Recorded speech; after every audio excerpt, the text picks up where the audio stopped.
Hi welcome to వలయం TV. Rebel star Prabhas ప్రస్తుతం వరుస భారీ ప్రాజెక్టులతో టాలీవుడ్ లోనే అత్యంత బిజీ హీరోగా ఉన్నారు. కల్కి 2898 AD సాధించిన ఘన విజయం తర్వాత అభిమానులందరూ ఈ చిత్రానికి సంబంధించిన సీక్వెల్ ఎప్పుడు వస్తుందా అని ఆతృతగా ఎదురుచూస్తున్నారు. తాజాగా ఈ ప్రతిష్టాత్మక సీక్వెల్ షూటింగ్ విడుదలపై క్లారిటీ వచ్చింది.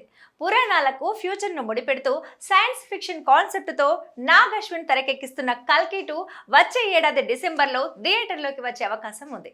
వచ్చే ఏడాది ఏప్రిల్ నాటికి షూటింగ్ పూర్తి చేసి డిసెంబర్లో రిలీజ్ చేయాలని ప్రాథమికంగా అనుకుంటున్నారు. అయితే మొదటి భాగం ముగిసిన తీరు ప్రేక్షకుల్లో భారీ అంచనాలను పెంచింది.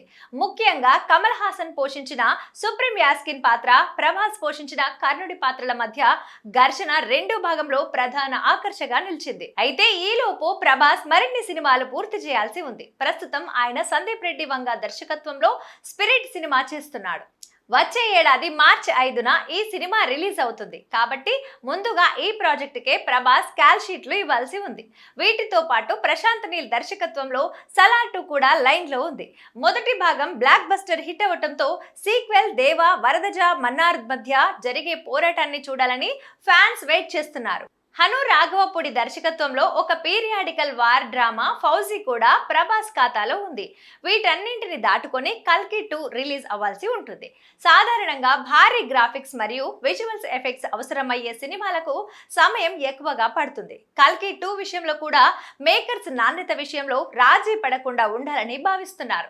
అందుకే 2027 చివరి వరకు సమయం తీసుకుంటున్నట్లు సమాచారం. ఇక ఈలోపు ఇతర చిత్రాలను పూర్తి చేసి ప్రేక్షకులను అలరించాలని ప్రభాస్ ప్లాన్ చేస్తున్నారు. మొత్తానికి వచ్చే 3 ఏళ్ల వరకు ప్రభాస్ బాక్సాఫీస్ వద్ద తన ఆధిపత్యాన్ని కొనసాగించేలా పక్కా ప్రణాళికతో ఉన్నారు.